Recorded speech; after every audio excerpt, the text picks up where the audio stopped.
suppressed because they don't want it to come out because of the H1N5. So, ihanda niyo lang dyan, huwag kayong matakot at it's exactly the same treatment. So, ngayon, ang gusto ko magsalita ay ang ating pop star kasi po, included siya dun sa isa siya sa mga contributor nung article nga na ito, yung study na ito, na na-publish sa Journal of Orthomolecular Medicine. Kailan yun na-publish? September yun September 19, 2024. Okay, Doc Alan, go. Yeah, I would love very much to hear Dr. Hammer, but I have to leave. I have I'm going to my clinic. I have patients waiting. Okay, Doc Hammer. Now, so thank you everyone for thank you, Doc Hammer. Kailangan umalis ni kami lang Dr. H kasi sasabihin niya ang story niya dito sa anong to.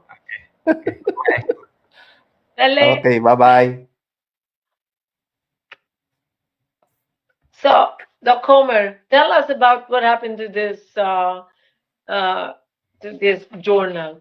Ano tayo, ha? So, this is really very interesting.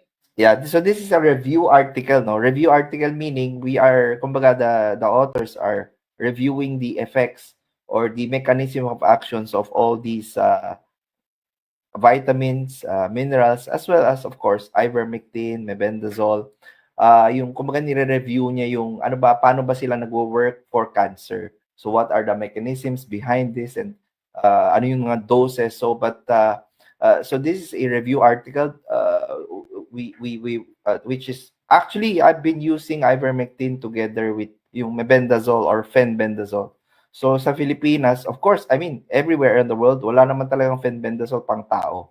We do have mebendazole, which is yung Antiox. Sa Pilipinas, Antiox yun mebendazole.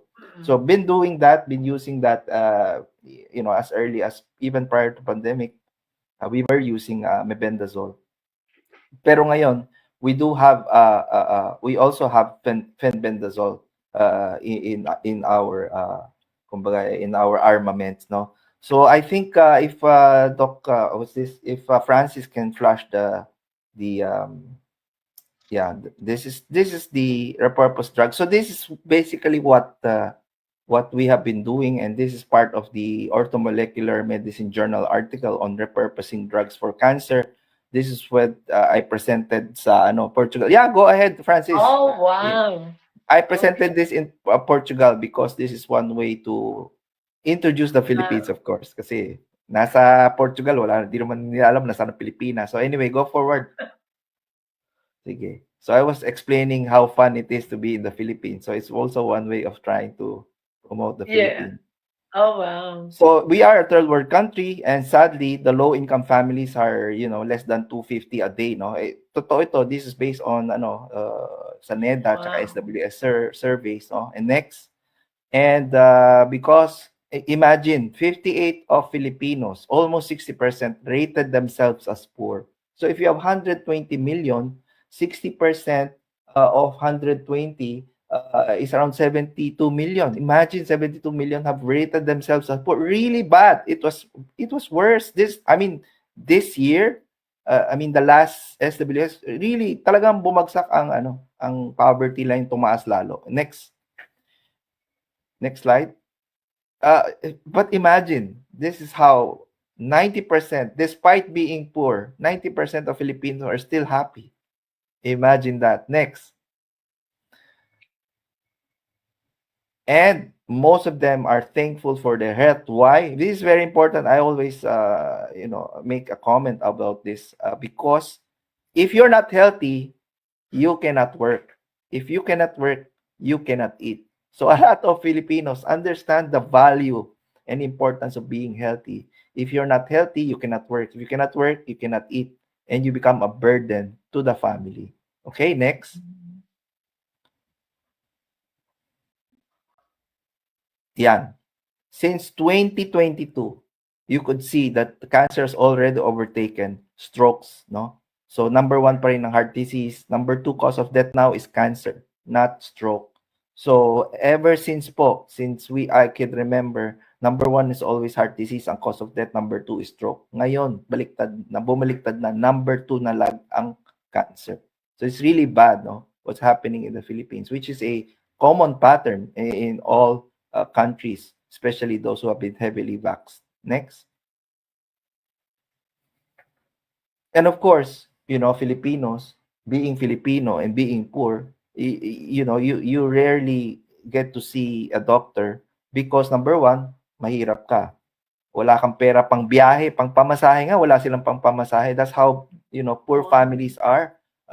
Of course, they will prioritize food on the table than going to the hospital. Unless talagang hindi na sila makatayo, sobrang silang sakit, then therefore, they really have to go to see a doctor, and that usually takes a long ride, either by bus or by jeep or even by boats, no? So a lot of Filipinos who, if they develop cancer, usually delayed na, no, in the late stages. Okay, next.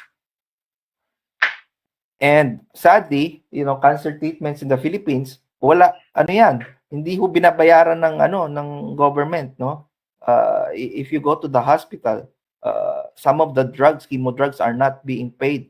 And if they are being paid by the hospitals, ang haba ng pila. Bago ka pa ma-start ng treatment, minsan umaabot 3-6 na buwan. And this, it's not hearsay. This is from my patients telling me that it takes them 3 to 6 months just to see a doctor, to start, treatment. And, some of these treatments are out of pocket, hindi na covered ng tinatawag nating PhilHealth. Next. And of course, because you are poor, you cannot afford chemotherapy, then you opt to do other treatments. So they turn to alternative treatment. So yun, pupunta sa albularyo, titake na kung ano-anong herbs. Can you blame them? Of course not, because they have no option.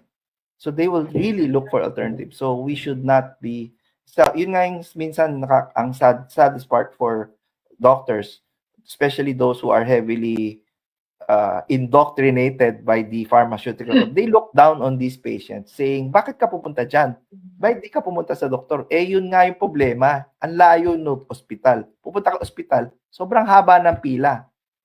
They have to still go back home because they still have to work. They still have to earn their money. They still have to put food on the table. So I think, doctors should be aware of this, yung financial situation that dictates what they can and they cannot do. So what alternatives can be done for these people, for these poor patients who cannot afford to do chemotherapy, radiotherapy, or, you cannot do surgery anymore, maybe kasi stage 4 cancer na, delayed diagnosis. So what can we do for these people? Next. And this is where cancer as a metabolic disease comes in. Meaning, you don't treat cancer as, tanggalin mo yung bukol, mag-chemo ka, mag-radiotherapy, tapos na. No? So now, nag-change na, not everywhere, but a lot of doctors are aware na, why not treat cancer like, pag sinabi ng metabolic disease, parang diabetes. Diabetes is a metabolic disease. How about we treat cancer like diabetes? No? Next. And this point of view is, if a lot of people understand na, cancer loves sugar. And this came from the work by Dr. Otto Warburg, who said that, cancer cells have a different metabolism. They love sugar. And this is exactly what it is. Cancer really loves sugar. And this is not a new thing. This paper was published, you could see there, April 29, 1926, over 100 years ago, no? Almost 100 years, 99 years ago, okay? Next slide. So we do know that cancer cells love sugar. So what can we do if it's metabolic, can we treat it as a metabolic disease, right? Okay, next. And this is where, repurposed drug. When we say repurposed drug, ibig sabihin, you're treating, you're giving a certain medication for a different issue. Like ivermectin, di ba? Ivermectin, yung sinasabi nila, antiparasitic. You give it off-label as an antiviral. Yan tatawag nating off-label or repurposed drug. So, ano bang kailangan natin for a repurposed cancer drug? Ano bang kailangan? Ano ba yung mga tinatawag nating categories or criteria to be that can be used for cancer. Number one, the drug should be able to starve out cancer. Next, it should be able to control or kill cancer stem cells. So you just continue the slides, no? So when we say cancer stem cells, ito yung mga kumbaga normal cells tayo. We have stem cells. If our body don't have stem cells, hindi na tayo tatanda at hindi na tayo lalaki. We will stay as an infant to wala tayong wala tayong stem cells. So sadly, no, even your cancer has its own stem cells. Kaya nga, why do surgery, chemotherapy, radiotherapy always seems to cause recurrence or metastasis is because yung mga chemotherapy, radiotherapy, surgery, they do not control, they do not kill cancer stem cells. Why? Because yung cancer stem cells, wala doon sa bukol. Kunyari, may bukol ka sa breast. Yung cancer stem cell, wala doon sa bukol. Nasa bone marrow. So just imagine, you just remove their breast, wala ng cancer, hindi totoo yan. They are hiding in your bone marrow, no? And most of the time, pagka medyo mahina na immune system mo, yun, doon na siya dadami. By the time you have a test, metastatic na, nasa ibang parts na ng organ. Because it has nag-spread na, nag-metastasize na. Kasi yung cancer stem cell, hindi natin na-address. So it's very important for cancer, for these drugs to be able to control cancer stem cells. And if you can kill the cancer stem cells, you are going to be more successful in keeping the cancer at bay. Next, of course, these drugs should be able to preserve your immune system, meaning it does not kill your immune cells. Very, very important because, in fact, if you have cancer now, kaya ka nga nagka-cancer kasi wala ka na immune system, nasira na, which is what happens when you do your stupid double, triple boosters, no? And lastly, of course, your purpose drug should be safe. Number one yan, safe. It has to be safe, okay? Next slide. So these are the criteria for a purpose drug. And pinaka-importante sa lahat, lalo na sa mahihirap, it is cheap, it is affordable, and it is accessible. Kung hindi naman siya cheap, accessible, paano bibili ng mahihirap? Hindi nila mabibili. Kung mura nga, tas wala naman sa butika, kawawa din sila kasi there's no use. So it has to be cheap and accessible. And this is how we are trying to treat cancer. Not just doing chemo, radiotherapy, or surgery. There should be other options. And this is one way to address this problem, especially in poor patients who do not have the ability or capability to treat cancer.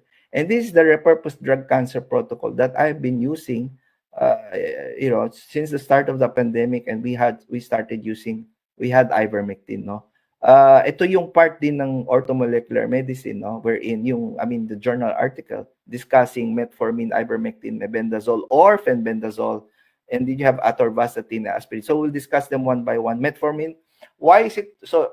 Diba, kanina we were discussing metformin as a drug for diabetes. So diba, sinabi natin diabetes is a metabolic disease. Cancer is also metabolic disease. So one treatment of using in cancer is metformin. Next slide. Because metformin actually, So this is the cost. So I computed the cost based on dun sa ating prices sa Pilipinas, no? So if you give them metformin, ivermectin with mebendazole, atorvastatin, and aspirin, they'll be spending around $50 a month. $50, mga ano yan? Mga 3,000 pesos. 3,000 pesos. So I think that's pretty affordable. Kahit sa mahihirap, kaya nila yan, no? I think that is affordable for ordinary or for poor patients. Next. Because metformin is, So, can you go back na lang dun sa protocol, the purpose drug? Yan. So, metformin, why? Because cancer cells love sugar. One way of blocking your cancer cells from using sugar is metformin also. At the same time, metformin also can pinapatay niya yung cancer stem cells. So, that's how wonderful metformin is. It can block the cancer from eating sugar. It can block the cancer by killing it. It can even kill cancer stem cells. Of course, ivermectin, Dr. Alan already discussed. Ivermectin also can kill cancer stem cells. Aside from killing cancer cells mismo, aside from it being immune modulator, ivermectin can actually affect your cancer stem cells, actually kill it, no? Mebendazole or fenbendazole. Ito yung antiparasitic, just like ivermectin. Again, why mebendazole? Because it can also kill cancer cells. No, it actually acts on the cancer cells when in reproduction, magi-stop siya mag-reproduce kasi binablock ng mebendazole. So we're trying to block. So atorvastatin, we use atorvastatin or statins. So you can either use atorvastatin or yung simvastatin. Ano ba ang effect ng atorvastatin, simvastatin sa katawan is to block the cholesterol from tumataas, di ba?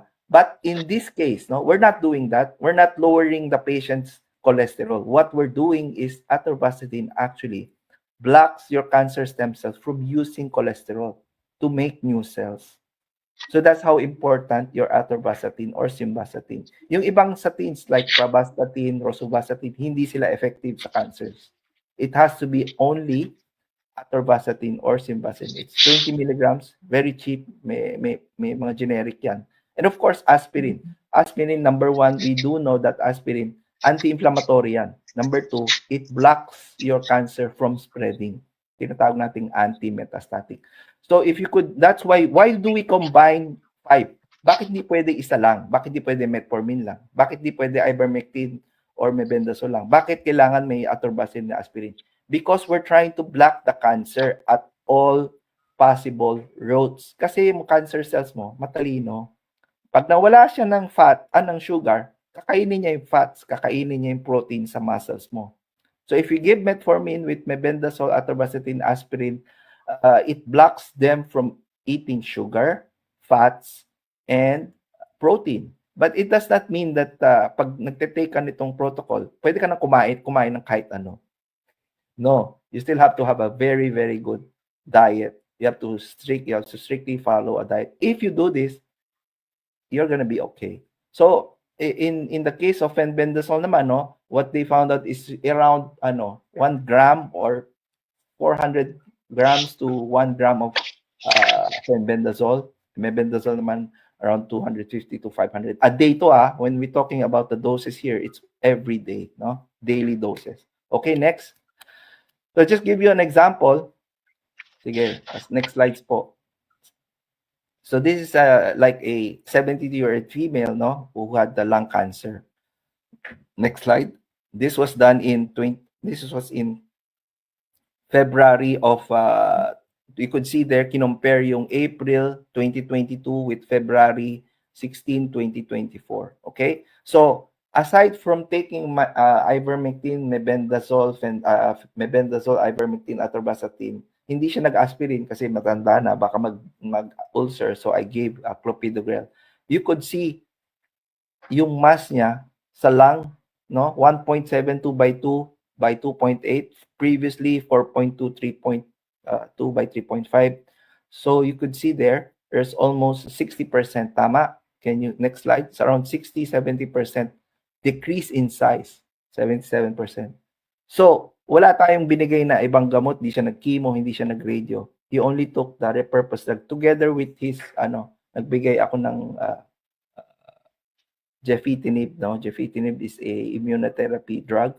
It's still expensive, no? So, it was a very important thing to consider kasi it was like 30,000 a month. Mahirap na naman sila, hindi naman sila yaman. So, it's really a big expense yung gefitinib. And the problem with gefitinib, yung immunotherapy drug for targeted immunotherapy drug for lung cancer, mabilis siya mag-cause ng resistance. But you could see there, even at 2 years, wala siyang resistance. So there's still an improvement in the size. And number 2, most important, wala siyang nararamdaman. No loss of weight, no loss of appetite, normal.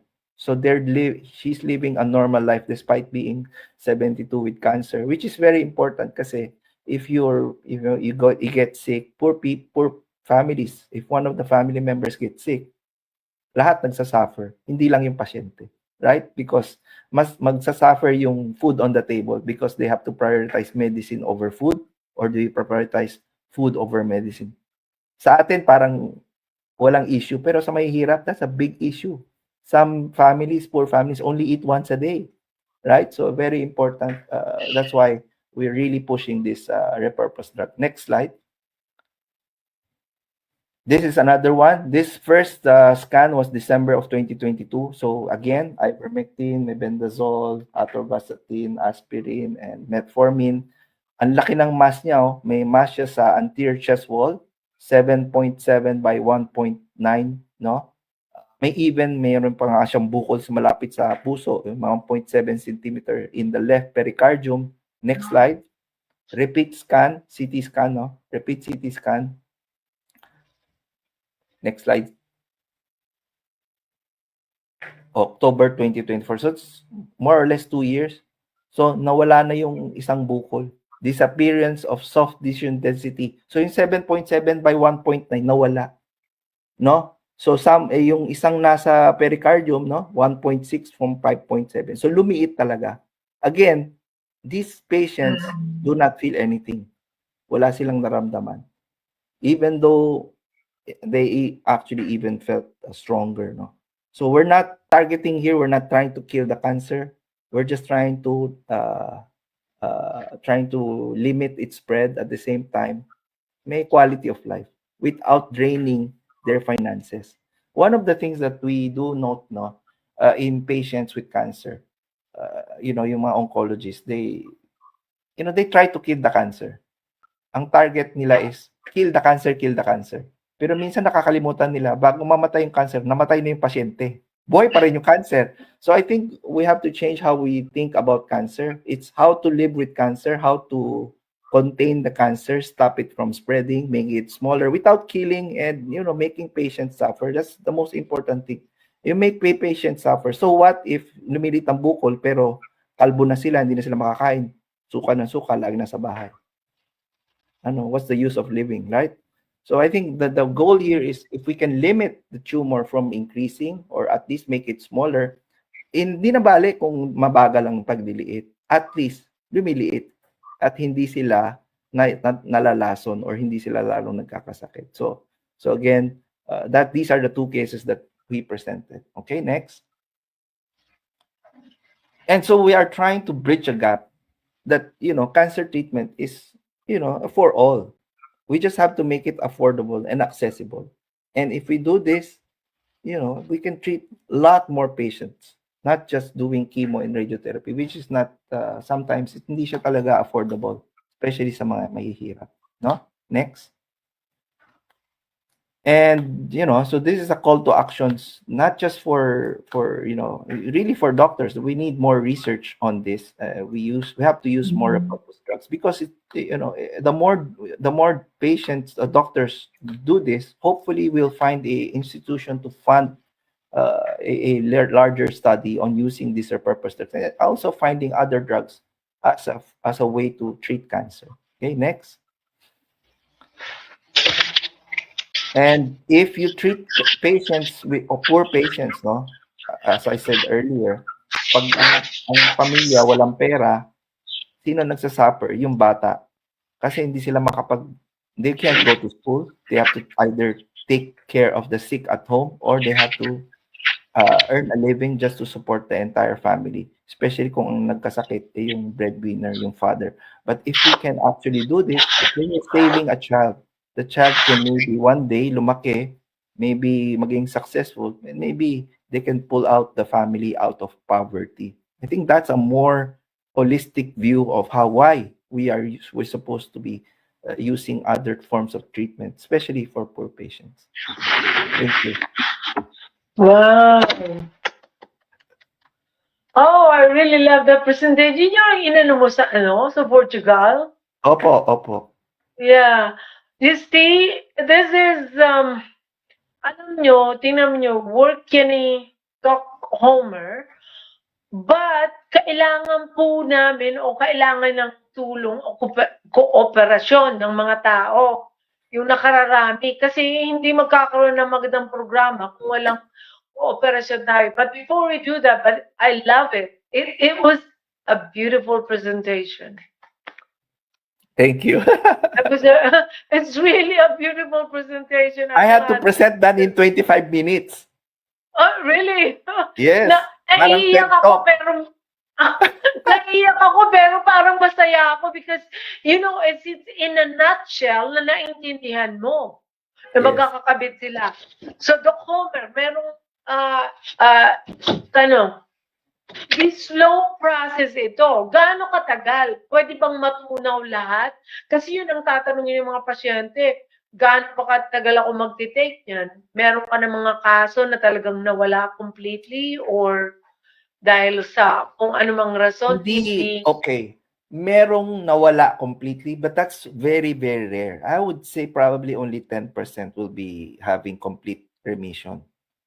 But what is important is, let's say nagkaroon ka ng cancer or may mga bukol in everywhere, in every part of your body. But if they di na sila lumaki, they stay the same size, that means that the tumor is actually dead na or tulog na, which is what we want. Ayan. Tama? Don't target Yeah. the patient don't target the cancer from dying or from being removed.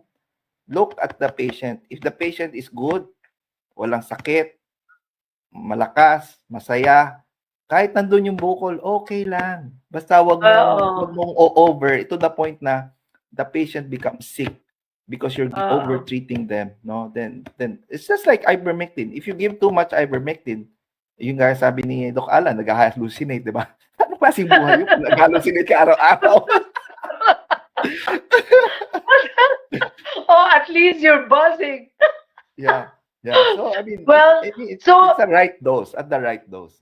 Yeah. So, ang idea po nito, it doesn't matter kahit na nandyan yung disease, pero may normal na life Buhay. kayo, that may feeling, meron, functional kayo. So, Yes. it doesn't matter. Correct. No? Correct. Lalo na sa mahihirap, 'di ba? Mahihirap, they cannot afford to be sick, right? They have to still work. Yeah. Food on the table. So that's the reason why we came up this protocol.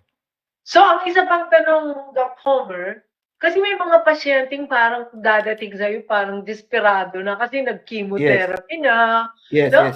yes. Ano, applicable pa ba yung protocol na yan sa kanila? Yes, very applicable. Even, so actually, yung mga pasyenteng nakita mo, ano na yun? Yung isa, failed, yung may breast cancer, failed chemotherapy na yun. So it really works, no? So tingnan nyo po kasi dito sa mainstream medicine, di ba 3 lang naman ang ginagawa nila? Yes. It's either cut, chemo, so you poison the patient, and then burn. Or parang pinagpapalit-palit lang nila, depende kasi kung... Kasi dito, may tinatawag po silang mga staging at kung ano pang pinagagawa nila doon. So, depende sa staging at depende kalaki yung tumor, may tinatawag sila na kailangan i-reduce muna yung size bago nila i-cut. Yes. So, something like that. So, katulad ni Doc Homer na marami siyang cancer patient. Alam mo, Doc Homer, mas marami ako nakikita dito. Talagang, last pag na. Is that the right word? Parang gano'n. Correct. Because they've been through the mill. They've been through, oh my God. Ano gagawin nyo? Hindi naman ako oncologist. Pero, but doctor, really, you have to help me. And then, napapasubo ako sa hindi ko naman niya. But just because of, like what Dr. Homer said, that, you know, you have to treat the patient, not the cancer. Kasi pag lalo na, di ba, ang pagkakamali ng mga chemotherapy na yan, namamatay yung immune system ng pasyente eh. Kaya pag nag-recur na ganyan, patay na, wala nang magagawa. Parang wala nang mapupuntahan.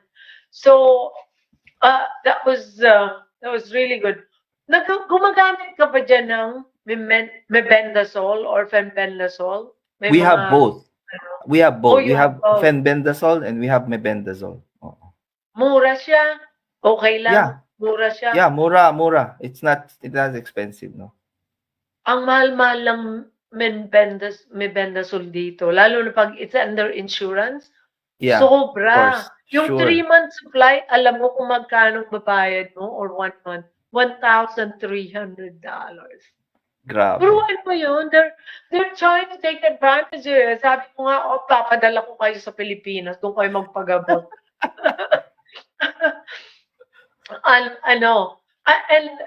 Si Tess Lori, meron siyang kaibigan. But I don't know. I think Doc Alan is talking to him.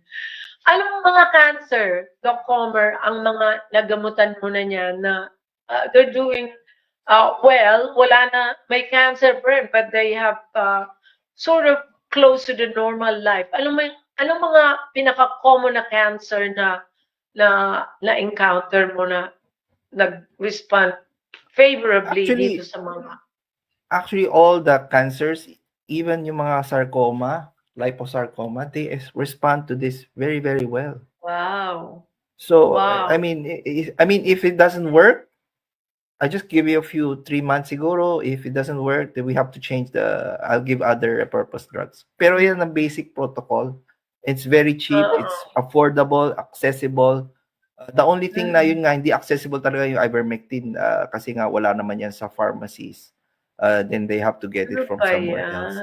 So, but even mebendazole, that's available, no? It's available. So, ivermectin lang medyo challenging sa hindi alam kung saan kukuha. Pero marami nang may access to ivermectin. So, Oo. Parang patago or yeah. Kasi wala sa pharmacies here in the Philippines. Oo.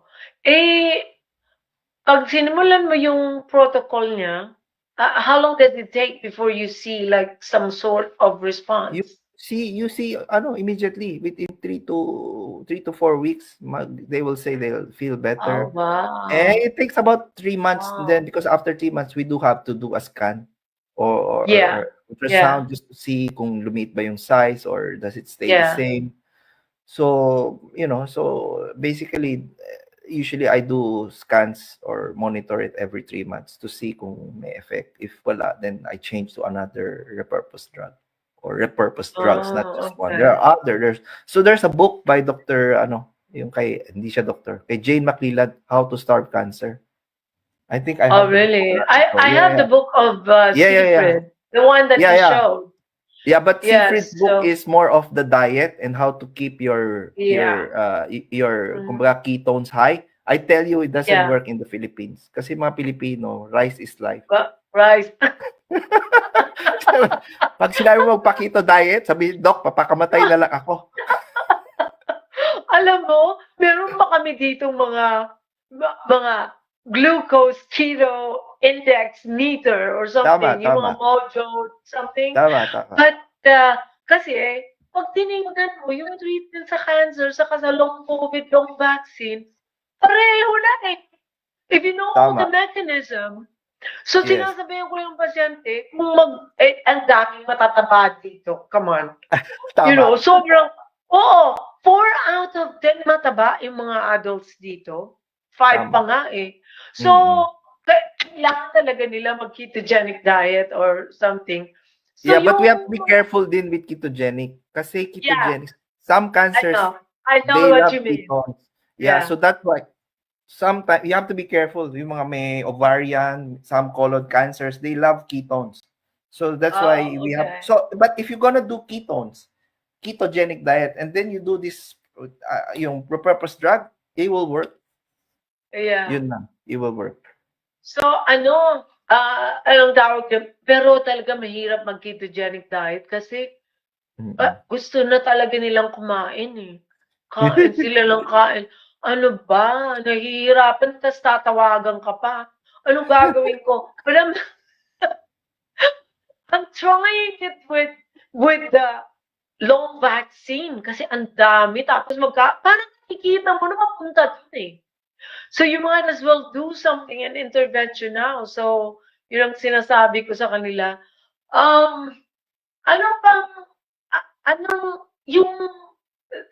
Tell us about di ba yung sa halimbawa sa long COVID at saka sa long vaccine. Kasi gumagawa ako ng yung mga IgG. Next time po, next episode, bibigyan ko kayo ng feedback doon kung nasaan na yun. Na check mo rin yung mga IgG subclass 4. I mean, it's Wala kind of kaming ganun eh. sophisticated. Wala, ano. Wala. Kasi, itong mga expert namin dito, you have to check the subclasses like the IgG subclass 4 because once you see that it's going to be cancer, hindi prerequisite yun kasi kailangan, pag bumaba na talaga yung immune system, magkaka-cancer ka eh. I mean, I don't have to wait for the IgG subclass 4. Exactly. I mean, I just ask how many vaccines and what are they? And most of the time, yung mga talagang natatamaan they have multiple mRNA vax. So you don't have to check, you just detox them from the vaccine. So one of them is still ivermectin, and then we use so I do differently. So we do give serrapeptase or for that, as well as AT. I think I mentioned that before, and of course a strong, a powerful probiotic that puts more bifidobacterium into the into the gut. So that's how I treat together with the detox. I mean, with the repurposed drug, I give them a detox protocol for the vaccines. Okay, that's excellent. So, yeah, I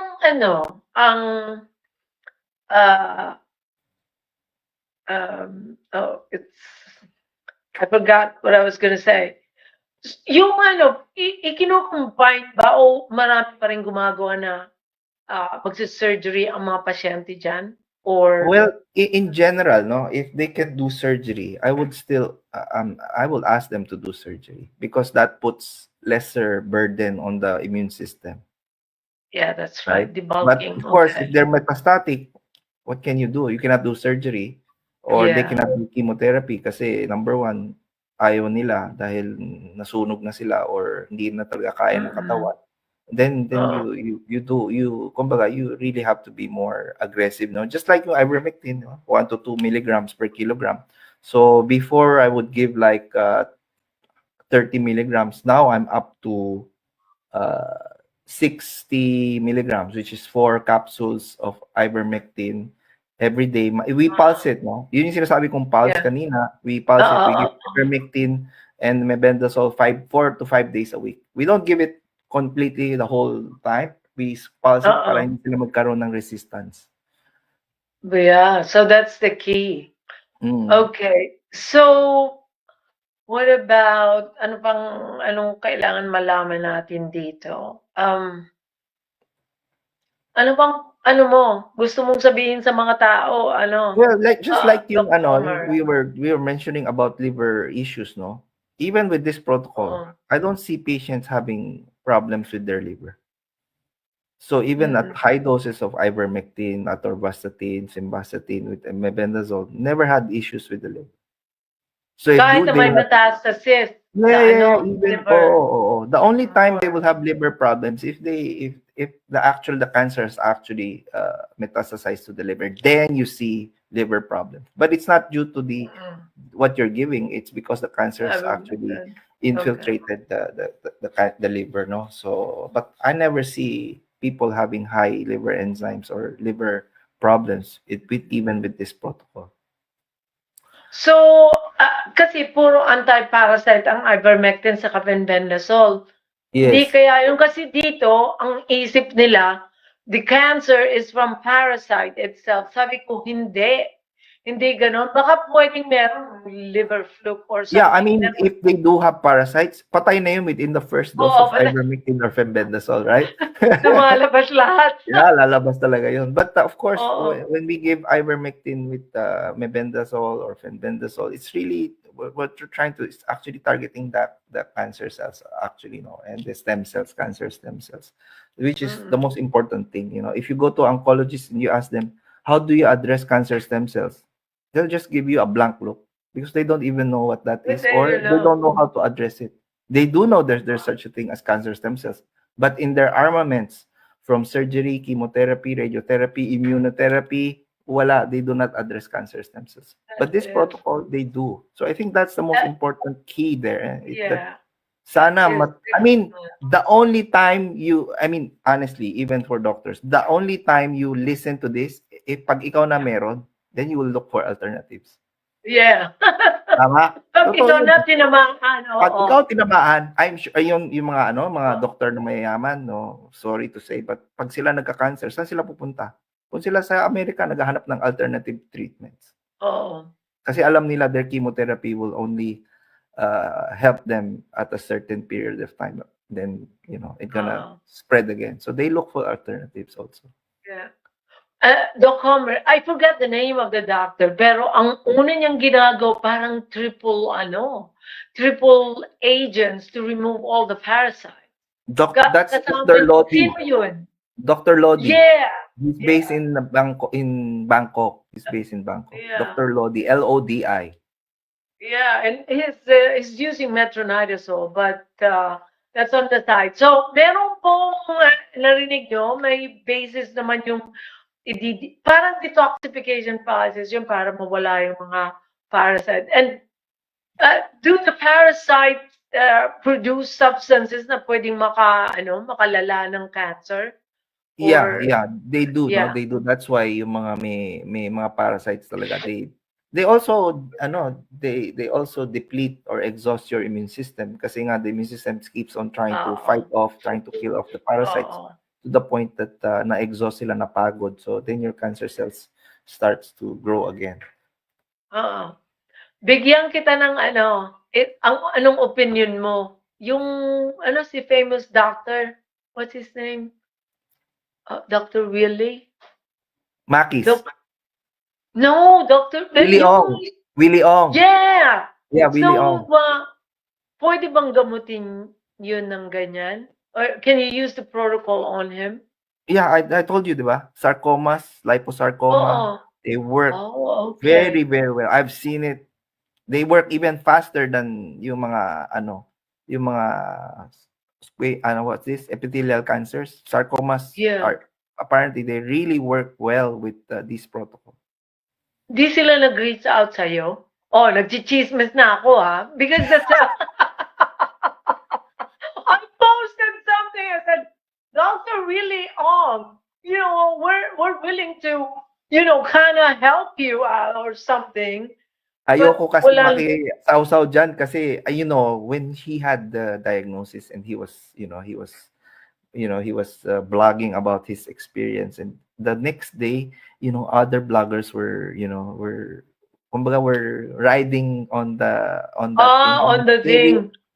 thing that he was having, and he actually, so sad to say, he was actually pissed off at the other bloggers because they were parang using his sickness as a way to increase their viewership. Oh my God! Yeah. I'm telling you, that's what's happening. He was pissed off, and he was even affected kasi some of the comments were, kasi ikaw pabakuna ka ng pabakuna, or bakit ka kasi tumakbo ng vice presidente. They were really bashing him when he had the cancer, and that really affected him even more, sadly, So it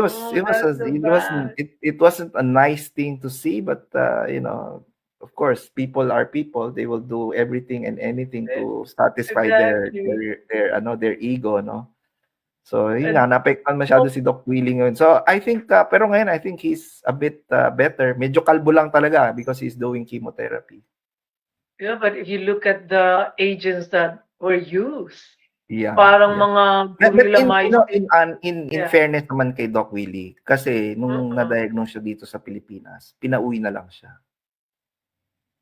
Really? Pinauwi na, mamatay na lang siya. So, yes, pinauwi na lang siya. Wala na raw silang magagawa para sa kanya. So, of course, the family will find ways how to treat. In fact, when he was going to Singapore, ayaw nga siya tanggapin ng doktor sa Singapore. Talaga? Nasa ere na. O, di tanggapin mo na. Wala kang magagawa eh. Tanggapin mo na. Pero, lumiit naman eh. Di ba pinakita niya? Yeah. But the problem with, I'm not scaring or any, but we have to face the reality that there is such a thing as resistance, especially for sarcomas. Resistance is very, very high. So either you remove the tumor, because that's the only way to do it for sarcomas, is really you have to remove the tumor. But at this present time, it's just too big, and it's on areas that are very sensitive that it can cause bleeding and death if you do surgery on this area. So yun nga. So he's on chemotherapy right now. Yeah. Still, up to now, chemotherapy pa rin? Yeah. I mean, yun nga eh. Wow. Kasi nga, hindi lumiit, hindi pa rin nawawala. Di tuloy lang ang chemo, di ba? Yun yung sinasabi natin. It's amazing. Yeah. Kasi nung nakita ko yun, ang nilagay kong diagnosis, immune deficiency, but probably IgG subclass 4 thingy. So, kasi may tumawag sa akin na mga kaibigan niya, Dr. Villa, baka pwede ka naman mag-opinion. Yeah, but I can only say it. I need to talk to him and then really find out what happened. And sabi ko, andyan si Dr. Homer. Pero pwede naman kami mag-collaborate kung tingnan natin kung ano magagawa. But, you know, you can insist. Baka mamaya sabihin pa nila, makikiride lang tayo. Yun ang problema. Yun ang ayaw natin. So, I mean, even if he wants to, pero kasi yung doctor kasi sa Singapore, ano yan, against yan sa mga ganyan. Oh, really? So then he's mainstream. Yeah, but let's see. That was just very interesting kasi pagkalaki-laki yung tumor niya. Pinost, I saw it, and I'm like, oh, wow, that is something. Yeah. So, and kawawa siya. Pagkatapos ng chemo, di ba nag-post pa siya, septic siya? Yeah. Because he became so neutropenic. Wala nang white blood cell. Yeah, because yun nga, binombard siya agad ng chemotherapy, you know, because they want to shrink the tumor as fast as possible. Yeah, patay yung immune system. Wow! This is very interesting, our discussion.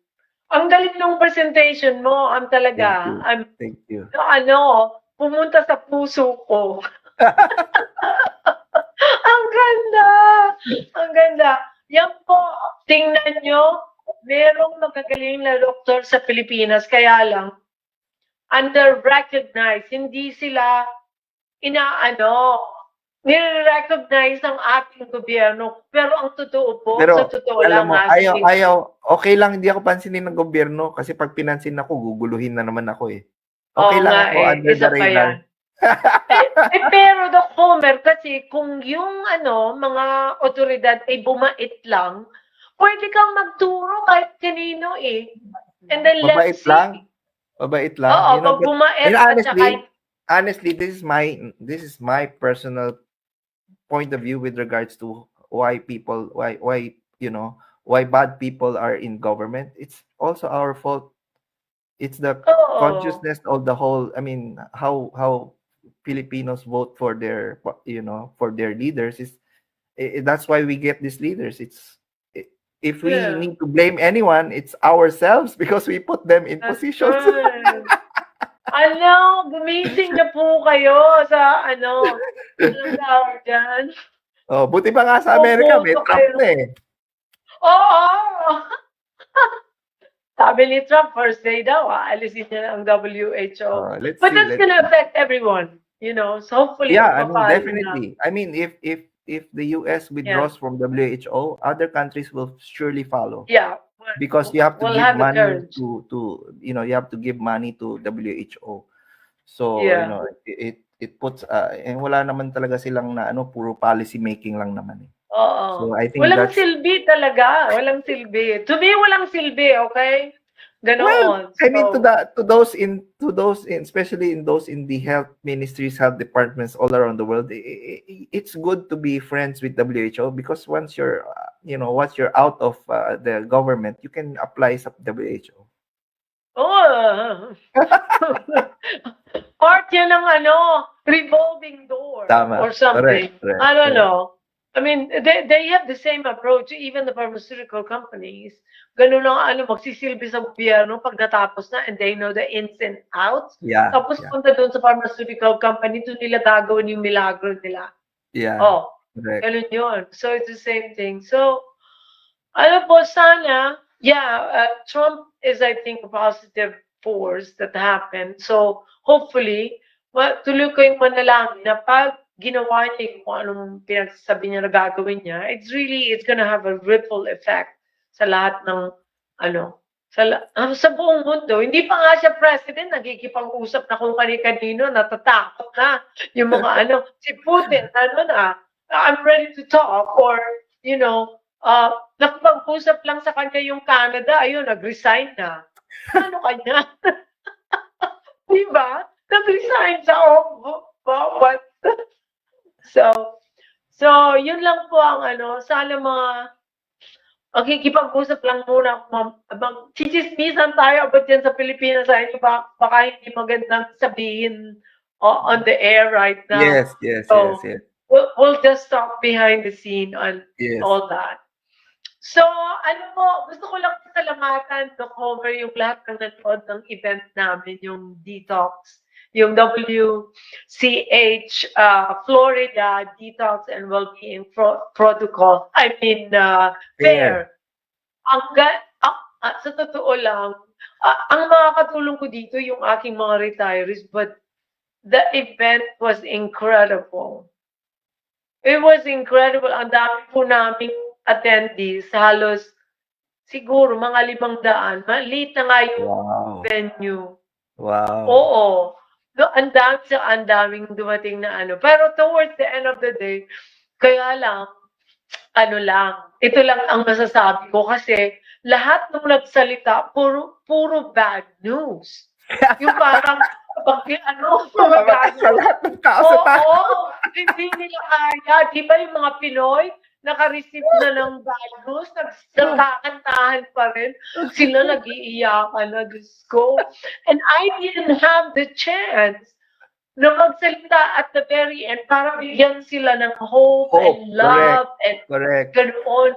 That's right. Kasi puro mga international speaker, gusto sila lahat magsalita. So I have to give them the floor kasi ako yung salita. Ano ba yan? Tapos sabi nung make it fast, we're running out of time. I said, whatever. But, and Dr. Corey, you asked him one question, he gave an entire 30-minute lecture. Like, ano yun? Yung sharing. But maganda naman kasi sabi ng mga tao, hindi namin alam hindi namin alam. But, mas marami tayong pwede pang sabihin. But then, it was incredible, and I was able to invite other people from different discipline, merong energy, or somebody talk about the EMF, anong effect ng 5G and all.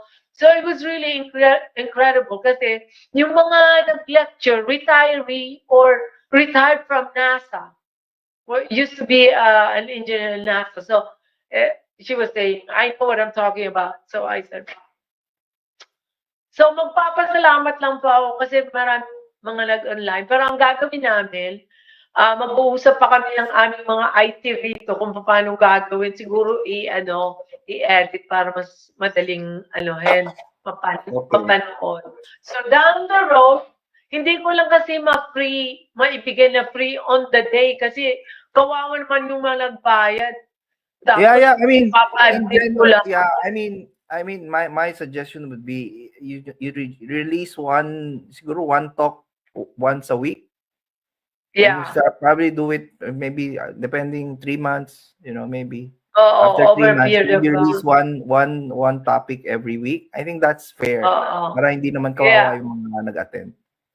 Oo, yung nagbayad. Ang dami nga kasi kahit na yung nag-attend in person, sabi niya, kailan namin makikita yung video?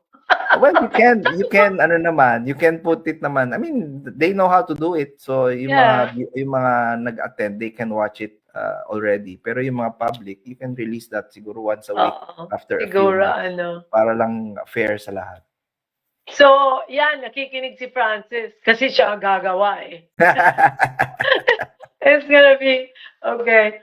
So, Doc H, it's been such a pleasure. I love doing this. Na-discover ko na yan. Ang saya pala pag nag-uusap tayo ng ganito.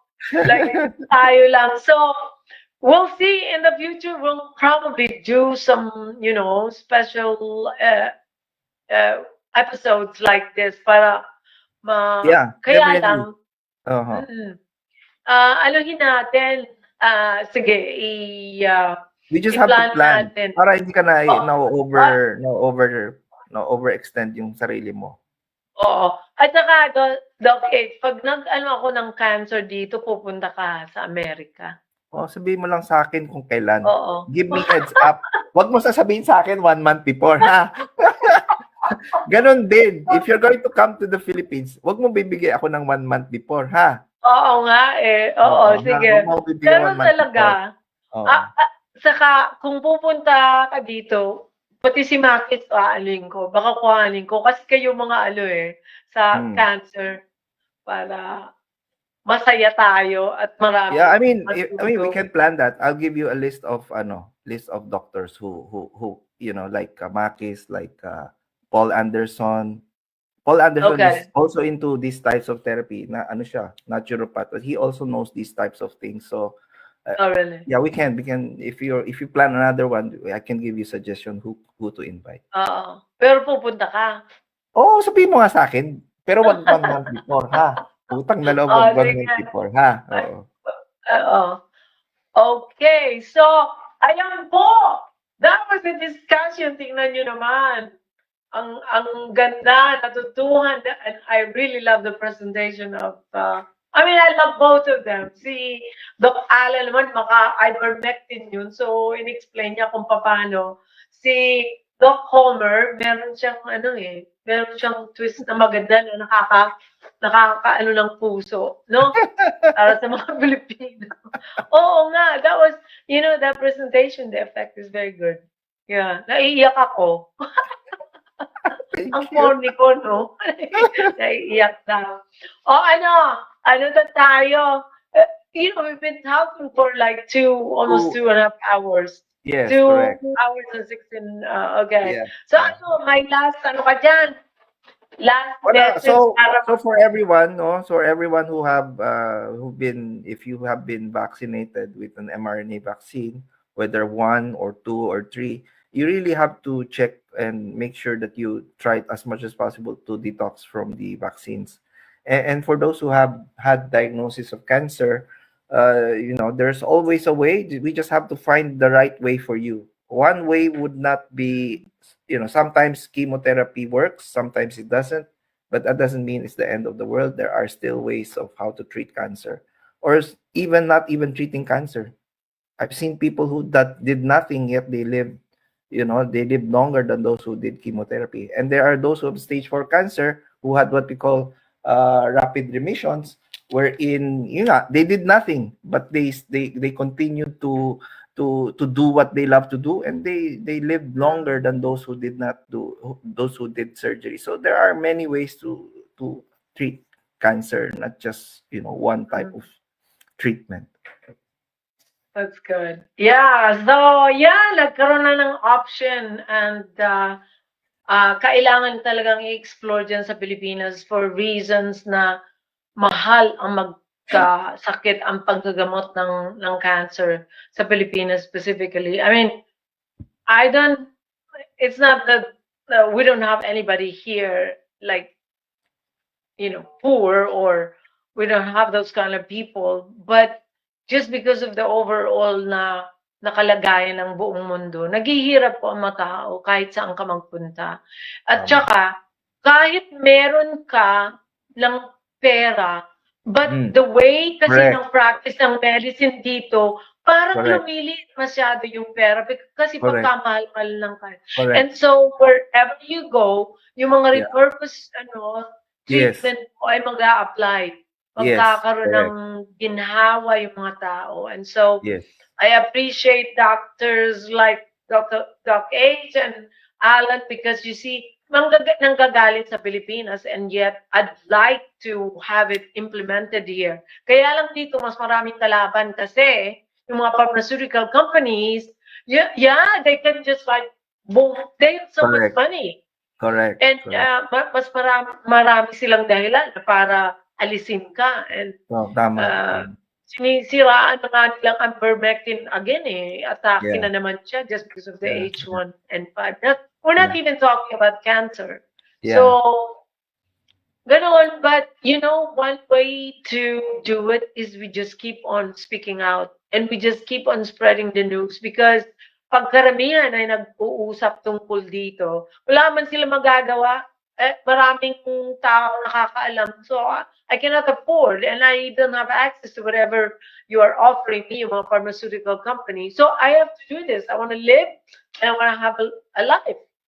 At saka, ang pinaka-importante gusto ko sa repurposed drug kasi hindi kayo pinapatay mismo ng gamot. Yung mga chemotherapy sa ginagawa namin dito, talaga unang-una ikaw mamamatay bago yung cancer. Ganun nangyayari. So, magandang umaga ulit dyan sa inyo. I know it's umaga. No, it's paggabi. Yeah. I am umaga here. So, maraming salamat sa panonood ninyo. And this is not going to be the last because I enjoyed it very much. So, siguro next time, magdala rin ako ng feedback kung ano na mga nakikita ko dito sa mga long vaccine, long COVID, kasi it's really incredible, Doc Homer. I'll present whatever data. I'm gonna be working with some of the Canadians kasi interesado sila. See, Yeah. David, I spoke with David Speaker, the counterpart of McKernan. Oh. Nag-usap kami dalawang beses. That was November, and nag-usap uli kami ng December. Sabi ko, I cannot attend to you or I cannot talk to you until after the event. So hopefully something will happen. At saka si Dr. Trosi, nandito pa, but yeah, he's leaving tomorrow. So another WCH. He's the chair of WCH Canada. So sa inyo pong lahat, salamat muli sa pagkikinig at I cannot say it enough na proud ako sa ating mga doktor dyan. Super Pinoy and super powers din ang mga ito. Yeah. Okay, so good night. No, Night. good night ba? Good night. Good night. At matulog kayo na maayos. Okay? Good night. Good night. Ayun pa. Francis, good night.